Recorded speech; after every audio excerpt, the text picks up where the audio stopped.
Hey everyone, welcome back to Gastromania. Today, we're going to have a really famous Chinese dish but in Putien style, sweet and sour pork or Kuluyoke. Savoury, crispy pork coated with sweet and sour sauce that just enhances your appetite, with added lychees for special natural sweetness.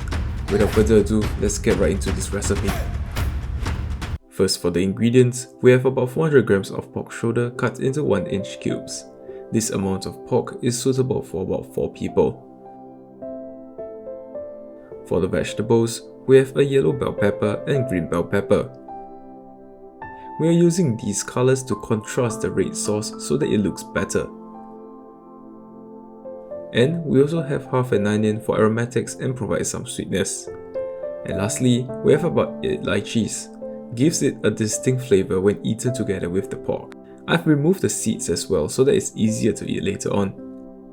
Next, let's look at how to prepare the ingredients. Firstly, we're going to season the pork. 1 tablespoon of light soy sauce for some salty umami flavor.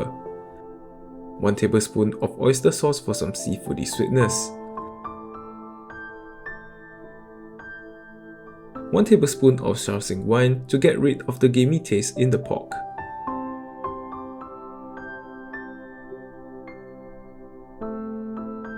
A dash of white pepper powder for a layer of spicy flavor in the meat. Then we mix everything evenly. Once all the seasonings have been mixed evenly, we'll add about 2 tablespoons of corn flour into the pork. This is the key as it locks in the moisture before the deep frying process, so that you get crispy outer skin and soft tender meat on the inside. Mix in the cornstarch evenly on each piece of meat. Afterwards, we will cling wrap the pork and let it marinate for about 2 hours. The longer the better. Next, for the vegetables, we will dice up the bell peppers. We will only be using about half of each bell pepper. You can use more if you love them. Cut off the inner white parts. Then, cut the bell peppers into chunks of similar dimensions as the pork.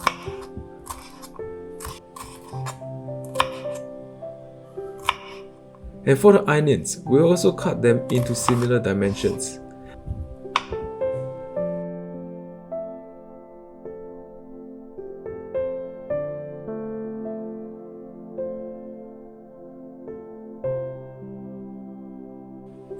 One tip here is that you should break out the onions into layers so that you don't have to scramble to break them up during the cooking process. Next, we will prepare the sauce. First, 3 tablespoons of tomato ketchup. Next, you will need plum sauce. I'm using this particular brand, but most brands should be fine. 1 tablespoon of plum sauce. 1 tablespoon of white vinegar to enhance the sourness. If you prefer this dish to be on the sour side, you can add more vinegar than this. And lastly, about 2 tablespoons of sugar to sweeten it. 2 tablespoons of water so that it's easier to blend the sauce together. Then, proceed to mix everything evenly until the sugar is dissolved. Once it's ready, you should have a consistency like this. Don't worry if it's too watery, we will be reducing it and thickening it later. Now, back to the pork. After about 2 hours of marinating, we can remove it from the fridge. Crack in an egg, but only use egg whites into the pork. We will not be using the egg yolk as the fat content is slightly higher and makes the skin less crispy. But if you have no use for the yolk, it's also okay to add it at home. Mix in the egg white evenly. Next, we'll be coating the pork in a thin layer of sweet potato starch.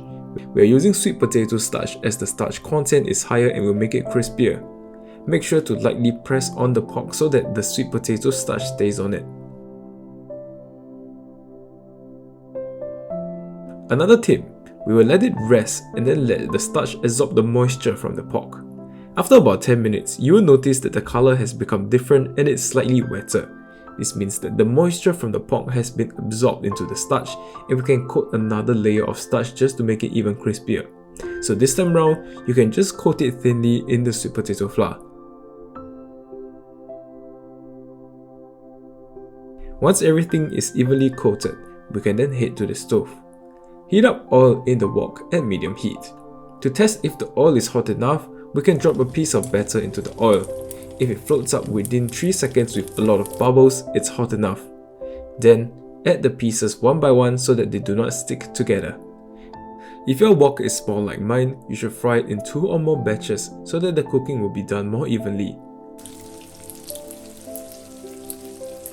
Fry for about 3 minutes on the first side and then fry for about 2 minutes on the other side.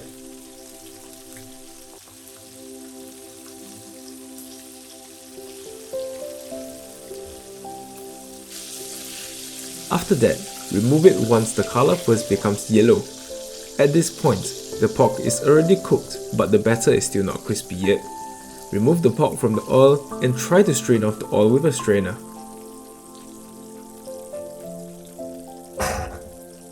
We are going to be double frying the pork, but this time at high heat. This will crispen up the pork and it only takes about 30 seconds to 1 minute. Remove the pork once the batter becomes slightly golden brown. Once it cools slightly, the skin will become really crispy. Next, in a wok, we will slightly fry the bell peppers to remove the raw vegetable taste. This will take about 30 seconds or so. This process helps to keep the vibrance on the bell peppers and give it luster. Remove it, strain off the oil and set it aside for later use. Next, we will fry the onions until they become fragrant.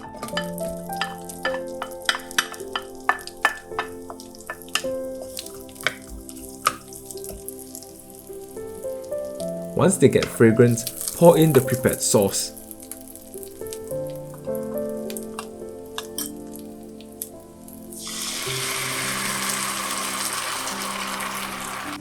Add about 100 ml of water to rinse the bowl and get all the sauce in.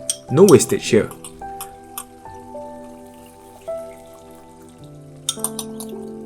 Boil the sauce and let it reduce.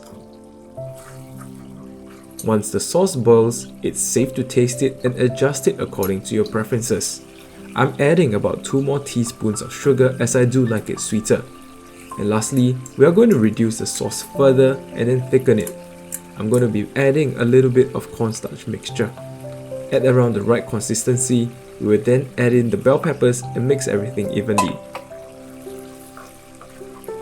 And lastly, turn off the fire and add in the prepared pork and give it a good toss to coat each piece nicely. Don't let it boil inside the sauce, otherwise the pork will lose its crispiness. And lastly, before serving, add in the lychees and then mix everything evenly. And our dish is complete. Sweet, tangy fragrance with the natural sweetness of lychees. A dish that is guaranteed to increase your appetite and make your guests come back for more. Also a perfect starter dish. Try this recipe today.